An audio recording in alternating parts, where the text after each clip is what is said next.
Bom dia. Hoje, o Fórum do Futuro tem uma alegria muito grande de conseguir fazer essa reunião, tendo na ausência física de Alisson Paulinelli, o seu criador, ter a presença do amigo, nosso orientador, nosso líder no Conselho Consultivo, Roberto Rodrigues, conhecido, não precisa de citar as funções dele. E mesmo nas dificuldades de agenda, ele hoje o mundo inteiro sabe, não só o Brasil, ele é a referência dentro da COP para o agro.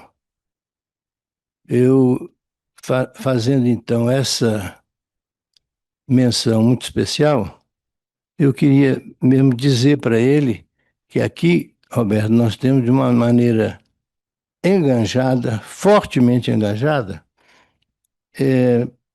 pessoas que representam desde instituição da linha de produção, de geração de conhecimento, especialmente os chefes gerais da Embrapa e outros representantes de vários centros, de várias Embrapas, de vários centros da Embrapa, até produtores, e vieram de várias partes do país. Então, esse é o pano de fundo. Mas eu devo agradecer, obviamente, aqui ao César Borges, que é o CEO do Fórum do Futuro e o principal mantenedor atualmente. O Fórum deve muito a ele nessa fase de transição desde que Paulinelli faleceu. Ao lado dele, também conhecido de todos nós, Eduardo Martins, que no Fórum ele é o diretor para a área de agricultura regenerativa, sendo obviamente, aquele que carrega a bagagem já desde muitos anos e hoje também presidente do GAAS, Grupo de Articulação de Agricultores Sustentáveis. E à esquerda, talvez alguns não conheçam, para mim a melhor referência em capacidade de gestão de ciência nesse país é Valdo Vilela, que foi desde pesquisador de bancada, que gerou patente, que são poucos produtores, poucos cientistas desse Brasil que infelizmente conseguem fazer isso. Foi reitor da Universidade de Viçosa, secretário de Ciência e Tecnologia de Minas, e hoje desenvolve um projeto espetacular de fazer grandes transformações no Paraná dentro da ciência. Eu devo agradecer também aos nossos apoiadores para a realização desse evento, desde a própria Fiesp, mas como está ali, ó, a Banco do Brasil, a Cetebras, o Banco Mundial, que esse evento tem uma conexão com uma reunião que nós vamos ter específico, o workshop que vamos fazer dia 24 em Washington com a equipe de agricultura do Banco Mundial. E a Conecta Associados. Eu não vou mais mencionar, eu vou passar a palavra para o nosso querido presidente do nosso Conselho Consultivo, Roberto Rodrigues, e já vou avisando, ele tem que sair às 9h30, de maneira que a agenda se comporta nessa primeira fase com essa condição. Por favor, Roberto. Obrigado, Paulo. Bom dia a todos, os amigos da mesa. Só para reforçar um tema que o Paulo não falou. O Evaldo preside hoje a Academia Brasileira de Ciência Agronômica. Então, é meu chefe. Eu sou subordinado dele com muita alegria. E todos nós aqui, bichos ou não, meus, acho que todo mundo aqui é meu bicho, né, Chicão? Não tem ninguém que seja mais velho que eu. Esse negócio chato, para todo lugar que eu vou, eu sou mais velho. Negócio bem desagradável, mas tudo bem. Bom, mas eu agradeço muito o Paulo por essa apresentação. E eu não sei qual é o grau de conhecimento de todos em relação ao Fórum do Futuro. Não, o Fórum do Futuro foi uma ideia do Paulinelli. 2012 ou 13, não sei, acho que 2012, né? Que ele nos chamou a Brasília para ter uma conversa sobre. Ele queria montar um projeto de futuro, olhar o futuro como um think tank, não era uma instituição a mais, não queria ser um órgão de pesquisa a mais, ou ser um órgão de representação, não, ele queria pensar o futuro com uma curiosidade. Só velho podia participar do Fora do Futuro. Então, é um negócio interessante, porque como não tinha mais o que resolver para nós na vida, né? Não, então vamos fazer um negócio de velho, porque não tem um compromisso com ninguém e tal, é só com o futuro mesmo. Então foi assim que nasceu o Fora do Futuro, em 2012, 2013, por aí, com uma velharada toda, que obviamente ficou mais velha ainda depois de 12, 13 anos, né? Mas que tem esse objetivo: pensar, refletir, discutir, fazer eventos como esse, trazer gente inteligente, preocupada com o futuro também, para inclusive fazer propostas e projetos que sejam transferidos para aqueles que resolvem, para aqueles que pensam em termos executivos, seja um órgão de pesquisa como a Embrapa, seja uma universidade, seja um setor cooperativo, enfim, sejam produtores rurais, de sindicatos, o que compõe essa coxa de retalho extraordinária que é o agronegócio brasileiro. Empresas de insumos agrícolas e serviços, então todo mundo é chamado pelo Fórum do Futuro para conversar sobre o futuro. E a tese que nos alimentava desde aquele início e tudo, deixando com clareza aqui a ênfase do farol, que era o Paulinelli nessa conversa toda, era essa. O mundo agrícola temperado já cumpriu seu compromisso com a história do mundo, né? Da alimentação, da energia. E esse processo estava diminuindo muito, para não dizer que estava acabando, estava diminuindo muito. E com toda certeza, o mundo tropical é que seria o grande sucessor desse processo novo, seja a produção de alimentos, seja a transição energética, seja distribuindo renda, que é uma preocupação muito grande que nós sempre tivemos nessa questão toda, e que ganhou uma dimensão subsequente na questão climática, questão da mudança do clima. Então, esses quatro temas, né?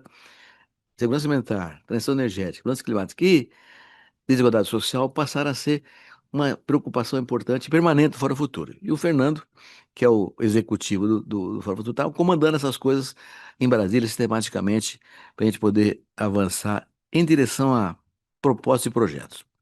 Nessa, nessas conversas todas, um tema que foi ganhando uma dimensão cada vez maior é aqui, mais uma vez, o Eduardo Martins tem um papel central nessa conversa, foi conceitual.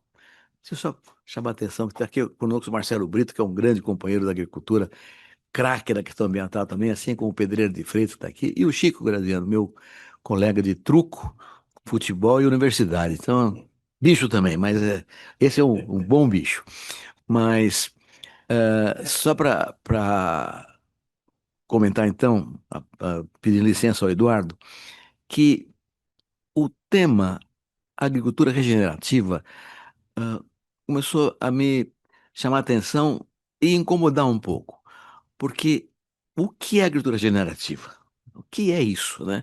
Qual é o conceito disso? Então tem muita gente falando sobre isso, mas a gente definindo o que é agricultura regenerativa, o Eduardo mesmo tem clareza nesse processo, mas para mim não está suficientemente claro, porque me parece, inclusive, que esse conceito se aplica diferentemente ao mundo tropical, ao mundo temperado. No mundo tropical, evidentemente, há determinadas culturas ou sistemas de produção. Então, eu acho que nós precisamos nos debruçar sobre isso e pedir muito, então, ao Paulo Romano, e ao Fernando, ao Evaldo, e, sobretudo, ao Eduardo, que nós pensássemos nessa questão em busca de uma definição clara, um conceito claro. Por exemplo, integração lavoura-pecuária-floresta. Claro que é. O setor canavieiro, que hoje faz a reforma com soja ou amendoim no intervalo dos ciclos, né? E faz bioenergia, e faz biometano. Tá? É regenerativo? É. Ou não é? Nós estamos sequestrando carbono com a cana-de-açúcar ou estamos emitindo?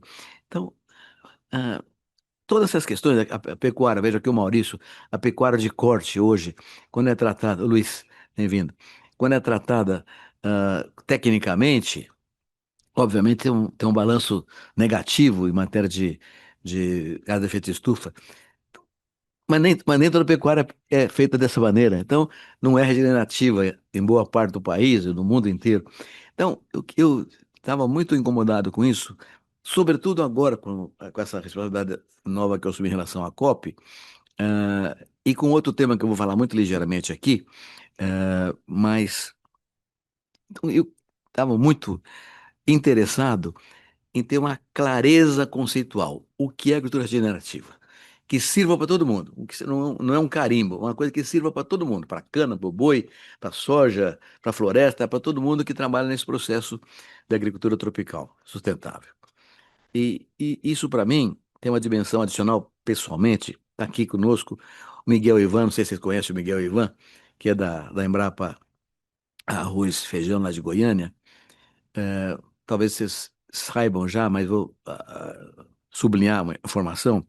A CNA, a OCB e outras instituições de classe decidiram, considerando a falta de recursos para a pesquisa do Brasil, o governo não põe dinheiro na Embrapa como tinha que pôr, não põe, aqui em São Paulo não põe no agronômico, enfim, essa questão, o governo não tem sido eh, eficiente na alocação de recursos para pesquisa e para ciência, e com o conceito de que não existe futuro sem ciência para um país como o nosso, e outro país do mundo, resolveram criar um fundo de apoio à pesquisa. Não é um fundo para a Embrapa, nem para a USP, nem para a Agronômica, é um fundo para apoiar a pesquisa. E ah, um universo de preocupações a serem resolvidas, a ideia é fazer perguntas para ter resposta de interesse da produção. As entidades que da produção querem ter resposta de interesse da produção. Para a Embrapa, para todo mundo que estiver trabalhando em pesquisa. E então estão montando um fundo para que essa coisa funcione. E E o Miguel Ivan vai ser o diretor executivo desse fundo. Então, eu queria que vocês conhecessem ele, porque daqui para frente vamos falar muito sobre pesquisa com o Miguel Ivan. E tem que deixar claro que ouvi já alguma preocupação. Ah, a CNA está comprando a Embrapa. Não está comprando ninguém. Nós queremos ajudar a pesquisa. A Embrapa e todo mundo que faz pesquisa com recursos que permitam aos pesquisadores avançar com recursos, com uma condição melhor para equipamentos, para material de consumo, etc. Então, de novo, o tema de agricultura regenerativa ganhou para nós uma dimensão nesse capítulo, né? O que nós vamos fazer? Por exemplo, a minha preocupação inicial é, bom, mudanças climáticas e o agro brasileiro. O que é isso? O que vai acontecer? Como é que nós trabalhamos com essa questão aí? O que vai acontecer no Maranhão ou no Rio Grande do Sul? Vai ser com o café em Rondônia ou em Santa Catarina, no Espírito Santo? O que vai acontecer com esse mundo todo da agricultura brasileira que cresceu tanto até hoje, graças à ciência? A ciência foi a base desse processo de crescimento nosso. Se não fosse ciência, não tínhamos chegado onde chegamos. Então, esse é um negócio tão óbvio e a preservação disso e a conservação disso é fundamental para a gente. Então, conversamos muitas vezes, todos nós aqui, o Evaldo com suas luzes acadêmicas sempre muito presente, nós precisamos ter uma conversa aberta, tranquila, transparente, em busca de estabelecer esse conceito. O que é cultura generativa num país como o Brasil? E o que é que a gente aplica em termos de ciência para que isso se consolide com firmeza, seja um elemento orientador da pesquisa, da ciência daqui para frente, inclusive nos temas ligados à COP que vem vindo aí com muita ênfase daqui para frente. Então, essa é a razão principal da nossa reunião. Não é a única razão, mas é a principal. E é uma solicitação que o Paulo Romano quis colocar constantemente a público para a gente fazer essa discussão aqui hoje. Então, essa é a minha participação. Peço desculpas, eu tenho que. Eu sou moderador de uma mesa às 11 horas no GAF, tem que estar no GAF às 10 horas. Obrigado a chegar lá às 10 horas. Como tem muita gente, eles têm que fazer as coisas bem arrumadinhas mesmo, senão dá confusão. Então eu tenho que sair daqui às 9h30, faltam 10 minutos ainda. Aí eu tenho que sair, peço desculpas a vocês, mas vocês estão nas melhores mãos possíveis. Esse quarteto que vai ficar aqui é o quarteto fantástico, né? E eu sou só bicho na ciência dessa turma que está aqui. Então, muito obrigado pela presença de vocês todos. Espero que saia daqui hoje com uma definição clara que sirva a todos nós e todos aqueles mais que queiram falar, bom, isso é agricultura regenerativa. Muito obrigado, gente. Bom trabalho a todos.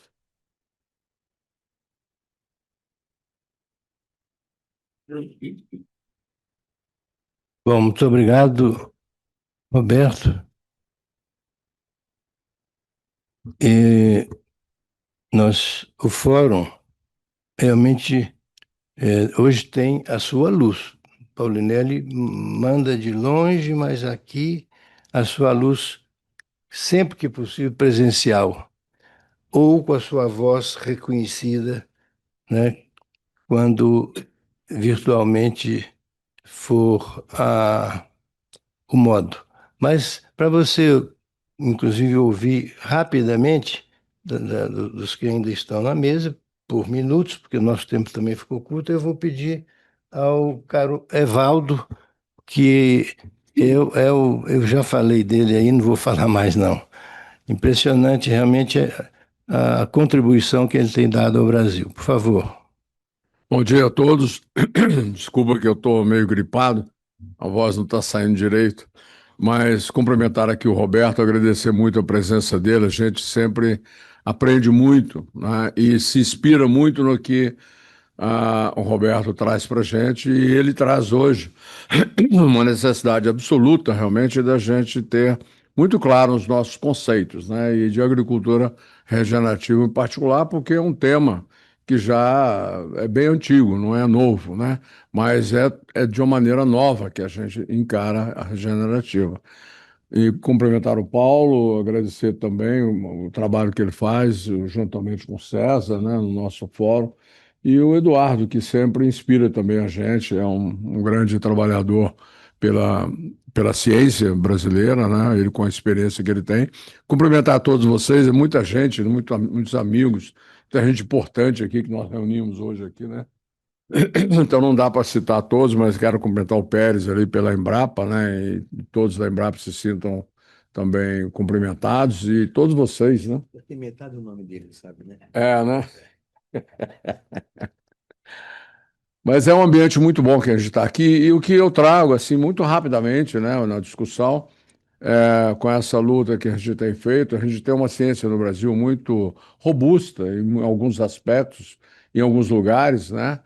Mas com muitas dificuldades ainda, com recursos, né? Porque não se faz ciência sem dinheiro. Vejo o caso da Embrapa mais recentemente.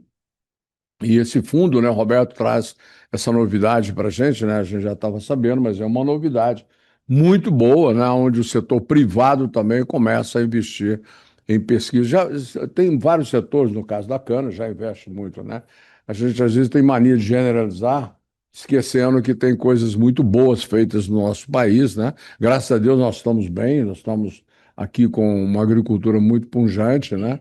Que resolve muitos dos problemas nossos, inclusive de segurança alimentar. Então, assim, o cenário é muito bom, a gente não tem nada a criticar do passado, tudo foi muito válido, mas a gente precisa atualizar-se, né? O fomento à pesquisa no Brasil e a maneira de fazer pesquisa no Brasil está muito desatualizado, né? A gente, por vários motivos, não cabe aqui, mas tomando aqui, já que foi citado, o Paulo citou o caso do Paraná, há um ambiente muito propício, né? Como dizem lá, né? A ser igual São Paulo, há um desejo de fazer isso é muito bom, porque coloca um desafio, né? E então nós estamos agora que tem recurso, né? Que o governo está aportando um recurso significativo na fundação, a gente está mudando o modelo, né? E é isso que a gente traz também, já está trabalhando dentro daqui no fórum há muito tempo, com o Paulinelli, de nós trabalharmos o conceito de redes, né? Ninguém faz mais nada sozinho nesse mundo. Nós temos que colocar, mas só que rede não é para fazer e desfazer logo em seguida, né? É para tocar realmente a pesquisa, né? E para fazer isso não basta criar a rede, tem que criar um ambiente de rede, né? E o ambiente de rede ele pressupõe comprometimento. E o pensador brasileiro é o único pensador do mundo, fora a Embrapa, né? Que é dono do seu próprio pedaço, né? No mundo inteiro, o pensador é empregado, né? Aqui no Brasil ele manda. Eu fui reitor e sei muito bem de que muitas vezes os planos nossos não iam para frente porque o pensador simplesmente dizia, não, não vou fazer. E você não tem o que fazer com ele, né? E ele muitas vezes não vai porque tem um amigo ou inimigo, né, que está ali junto também e que não topa trabalhar com o cara. Então, isso precisa desaparecer. Ninguém é obrigado a comer churrasco com ninguém, né, mas é preciso trabalhar junto, né, profissionalmente. Então, isso tem que trabalhar. Tem 6 meses que eu estou trabalhando esse conceito no Paraná, com muito resultado, graças a Deus. E a gente traz isso, né, dentro dessa perspectiva também de formar as redes multidisciplinar com todo mundo que a gente precisa de gente da bioinformática, a gente precisa de gente da biologia de planta hoje, é extremamente importante, né? Fisiologia de planta, genômica, né? Tudo isso é muito importante, mas isso tem que fazer um conjunto, né? E a gente tem que parar com esse negócio de dar um pouquinho de dinheiro para cada um e cada um ir para o seu canto, sumir da agência, a agência some dele, né? E a gente tem feito coisas boas. Não é aqui também para desmerecer muitos pensadores, muita gente que tem trabalhado seriamente, né, e tem feito, né? É tanto que nós estamos, né, a ciência no Brasil, ela alavancou o agro, né? Ela alavancou a nossa possibilidade de produção de alimentos, fibras e energias com muita pujança, né? Nós somos líderes em vários aspectos no mundo, mas nós podemos fazer muito mais, né? A gente pode fazer muito mais.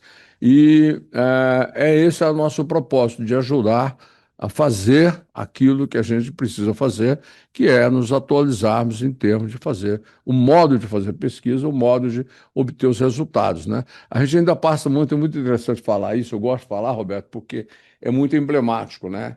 Eu tive no CNPq, fiquei lá 3 anos e meio, e a gente analisa demais o projeto que a pessoa submete e às vezes dá pau, né?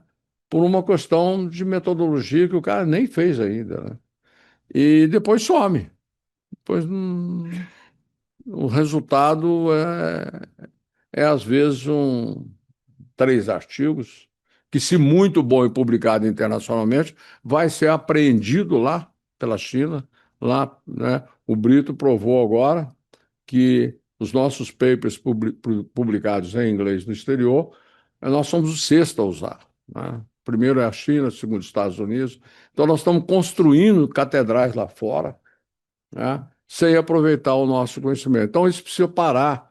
A gente só pode publicar depois que apreender, depois que nós nos apropriarmos, né, do nosso conhecimento.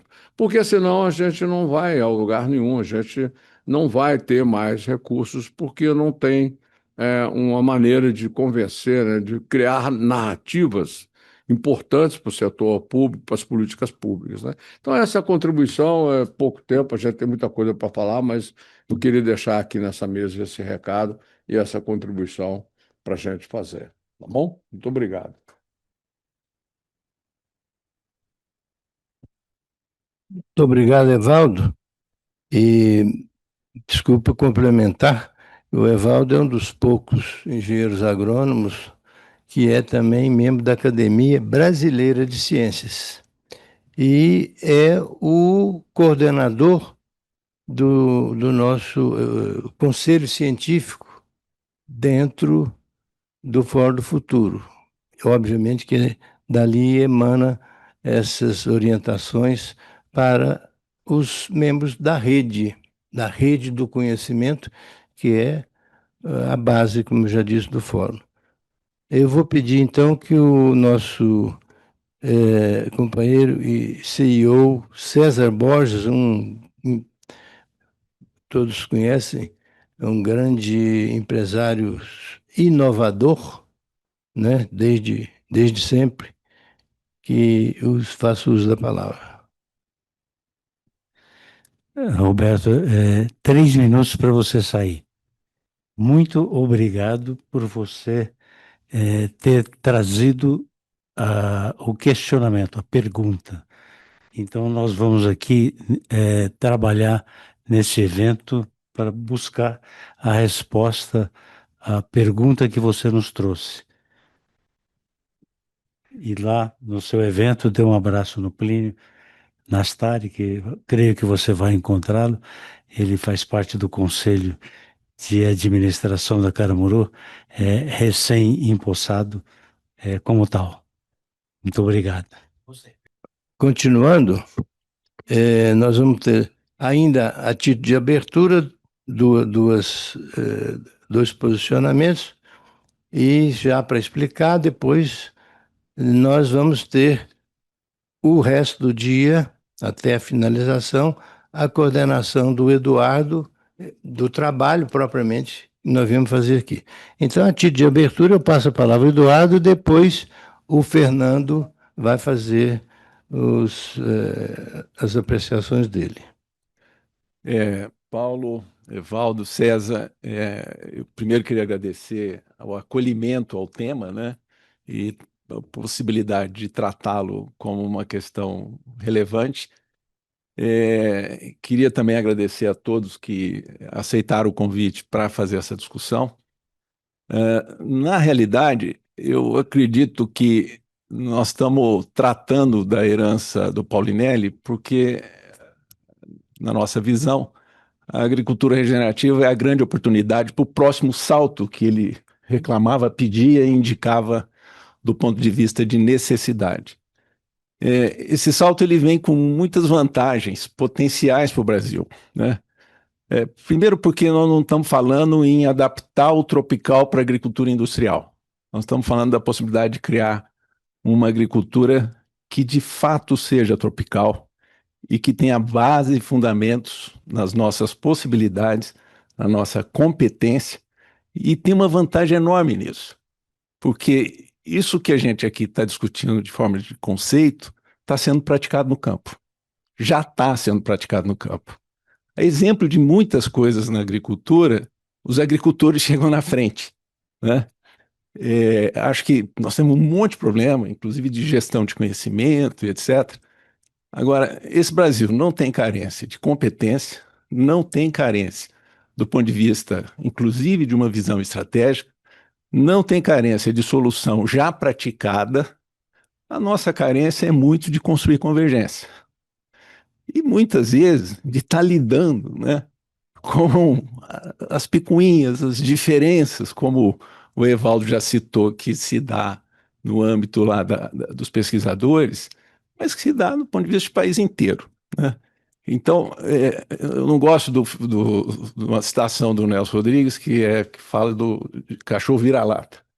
Eu gosto de falar de cachorro magro, porque todo mundo que teve um caramelo que foi bem tratado sabe a alegria, a saúde e o que esse cachorro entrega para gente. Então a gente pode deixar de ser cachorro magro na agricultura. Eu não estou falando que não é pujante, eu não estou falando que não é significativa, mas nós temos muito mais para fazer. Nós temos muito mais para entregar para a sociedade. E acho que o regenerativo gera essa oportunidade. Acho que vai ser muito interessante poder dividir as ideias, as experiências, as possibilidades. E se tudo convergir, o que é que a gente pode trabalhar e como trabalhar para avançar. Muito obrigado.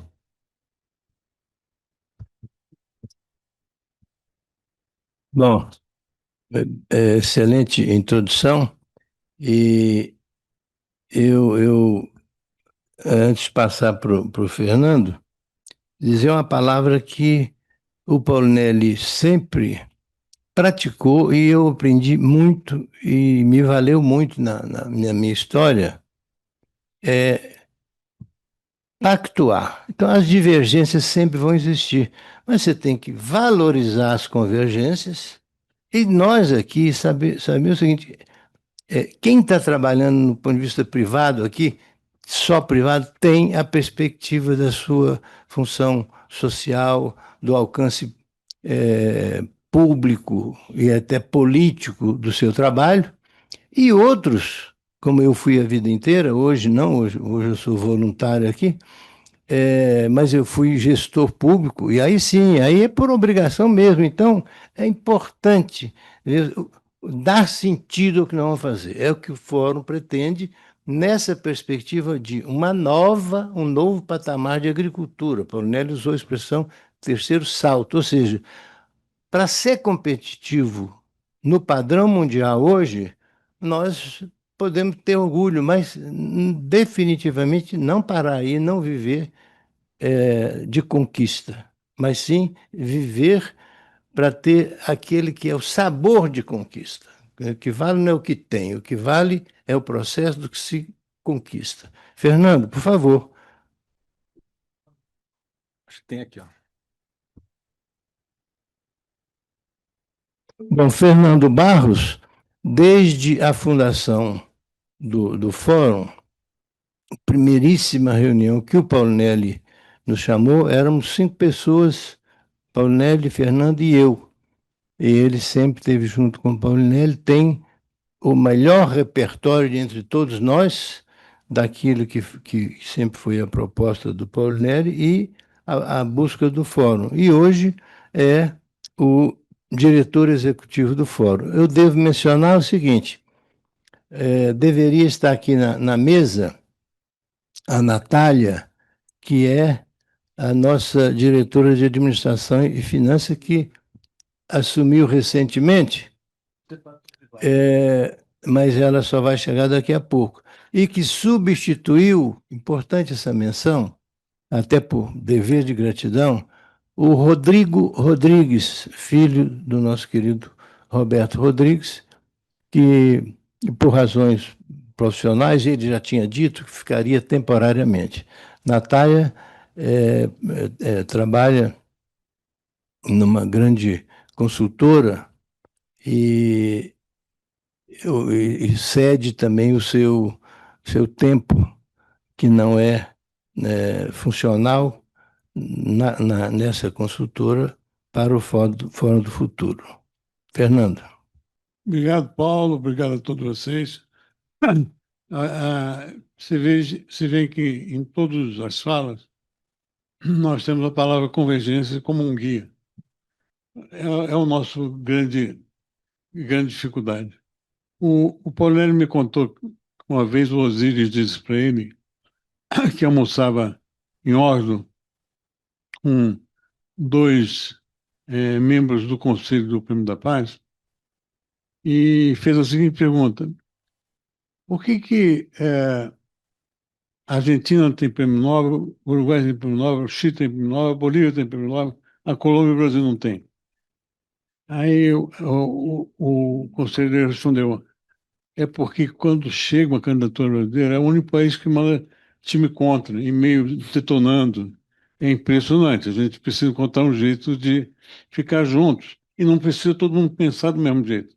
Aliás, hoje no café da manhã, o Evaldo estava dizendo a força da ciência norte-americana é que é um país de diversidade. Tem gente que pensa de tudo quanto é forma, mas que produz um sentido único para a nação. Eu queria agradecer demais aqui a presença do Chequinho, presidente da DIAL, e do Rogério Brito, que é o secretário executivo, o diretor executivo da Associação de Desenvolvimento Industrial de Goiás, que virou parceiro, comprou nossa ideia, no sentido de dar a visão que a FAO tem do que vem a ser bioeconomia, a soma da produção agrícola com a, a escalagem industrial, para a gente não ficar refém da commodity, e a escalagem de serviços.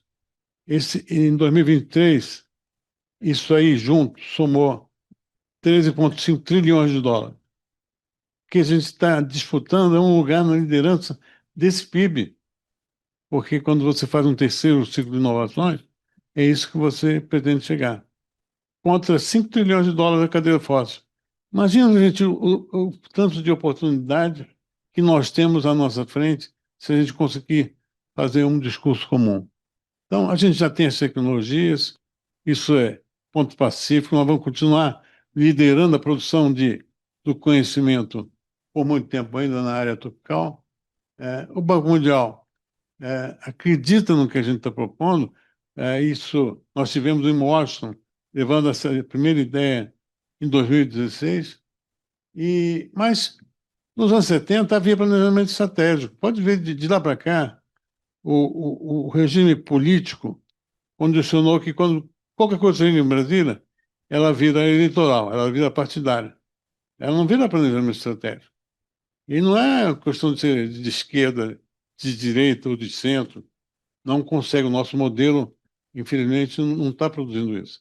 Então, a gente pode planejar, nós somos um think tank, talvez tenha até a obrigação de falar pode passar, por favor? Como uma conexão entre a visão de Estado, da ciência e da iniciativa privada. Nós temos uma realidade de colapso das bases que formaram tudo que a gente conhece como modernidade, e não dá para a gente fazer ciência sem olhar em volta, né?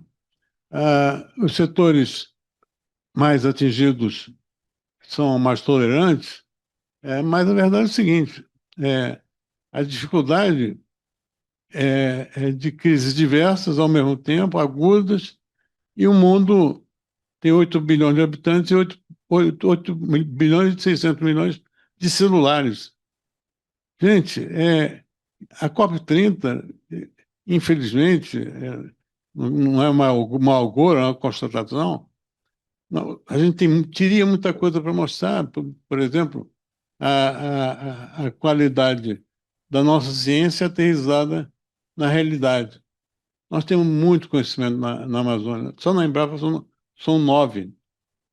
Dezenas de instituições, gente do mundo inteiro pesquisando a Amazônia. O IBGE acabou de lançar o índice de favelização no Brasil. Capital campeã, com 51% da população em favela. Pará. Belém do Pará. Segundo lugar, Manaus. Quinto, Macapá. Aí a gente quer que a imprensa internacional venha para a COP30 e não veja isso. Comunicação é isso, gente. A gente tem que planejar, antecipar, constatar e não brigar com a verdade. A verdade bate na cara e a gente tem que encontrar um jeito de aterrissar. Nós temos dentro do fórum a participação do José Siqueira, que fez com o Maranhão no Hungria, a Academia Brasileira de Ciências, um trabalho sensacional chamado Ciência da Fome. O Judson, que é da Embrapa, do Acre, também participa desse esforço. A Amazônia tem 28 milhões de habitantes, o maior índice de fome e miséria do Brasil, e nós temos condições de organizar cadeias produtivas referenciadas em ciência, sem derrubar um pé de pau, gerando renda e emprego para todo mundo, e nós não conseguimos fazer isso, ou seja, o que a gente sabe não chega lá embaixo. Por isso que o Alisson, lá para trás, fez uma coisa muito simples: o Fórum do Futuro tem um foco central: democratização do conhecimento. Só isso. Eu discuti porque a gente não consegue fazer chegar o que a gente sabe a quem precisa, seja ele grande ou pequeno. Por isso a ideia dos polos demonstrativos é você fazer muito pequeno. Hoje eu estava conversando com a Vilela da Embrapa Territorial, ela é cheia de ideias. Nós já temos 5 unidades da Embrapa com a gente. Ela trouxe um monte de contribuições fantásticas, mas a ideia é fazer uma demonstração física pequena. Nós temos um projeto em Sergipe, que é uma comunidade com 200 produtores de agricultura familiar. Ou a gente pode fazer em 1 ou 2 fazendas de larga escala, mas produzir em cada bioma pelo menos 2 polos demonstrativos, onde você integra escalagem industrial, a questão da mulher, a questão da visão de futuro, de uma maneira absolutamente articulada. E com um detalhe que é novidade no setor: com a integração da visão das ciências sociais. Tem um problema muito sério de comunicação, que nós, no setor, somos invisíveis no que a gente faz, porque não há uma decodificação social das conquistas. O caso do frango é um exemplo que eu gosto muito de citar. Em 74, o Disseu Talamini, que muitos conhecem, foi da Embrapa Suínos e Aves, publicou a tese de doutorado dele. A gente consumia 3,5 quilos per capita de frango por ano. Hoje são 45. Não há um estudo sobre o impacto da nutrição, sobre a nutrição do brasileiro, sobre a saúde do brasileiro, sobre a evolução da qualidade de vida do brasileiro por uma ação de melhoramento genético. Aliás, quando se fala em genética, é para dizer que hormônio, que está mudando, etc. Aí o Evaldo ontem soltou uma botada sensacional, disse que eles não sabem que o frango é milho com asa. O nosso problema é esse, a gente fala complicado, tenta levar a agricultura para a cidade não quer saber da agricultura, a cidade quer saber do resultado que a agricultura propõe, e a gente tem toda a condição de entregar isso. Então, a comunicação estratégica é você fazer planejamento, antecipar cenários, lidar com a realidade e, por fim, dialogar com o jovem. Eu vou abrir a reunião de amanhã no Banco do Brasil, dizendo o seguinte, essa sala, por exemplo, aqui, é um exemplo típico. Esse grupo não representa mais do que 15% do consumo de alimentos no Brasil, que é a nossa faixa etária média. 50% dos brasileiros têm até 35 anos. E essa gente vem com outros valores, tem outras cobranças, e quer, a gente pode tentar fazê-los enxergar na agricultura um parceiro. A gente pode entregar o que eles querem, vai ter que negociar. Brigando não vai dar certo, impondo não vai passar. Eles são extremamente exigentes. Nenhum filho meu me chama de pai, eles me chamam de Fernando, e isso é a primeira desconsideração. Eu não sei se vocês vivem esse caso, isso é para mostrar que não tem mais hierarquia mesmo. E nós temos muito trabalho sobre isso, recomendo que leiam o material que a gente está publicando e levando isso para o Banco Mundial. Em suma, finalmente, a Noruega consome a soja brasileira numa quantidade que eles nem sabem do quanto, que se soubessem, nós teríamos um problema com a opinião pública. Nós temos que falar com os jovens noruegueses, não basta falar com quem compra a soja da gente. Ficar dentro do cluster vai condenar a gente a falar para convertidos. O problema é que o jovem com um celular na mão pode dizer não ao seu produto, da mesma forma que 1.200 multinacionais saíram da Rússia, cancelando a Rússia, porque sabiam o que ela ia fazer na Ucrânia. É uma realidade que nos exige muita humildade, a convicção de que é preciso entender a realidade do outro, ouvir o outro, e nós estamos falando de ouvir o jovem na Noruega para poder vender para eles. Imagina só, a gente não está conseguindo nem ouvir dentro de casa. É basicamente isso, e agradecendo ao César e ao Paulo, Eduardo, Evaldo e o ministro Roberto, principalmente, por esse esforço todo, e Sebastião, que nos agraciou lá com uma recepção incrível na Embaixada, que foi onde começou essa ideia de comunicação estratégica com Paulinelli. Gente, muito obrigado, espero que vocês gostem.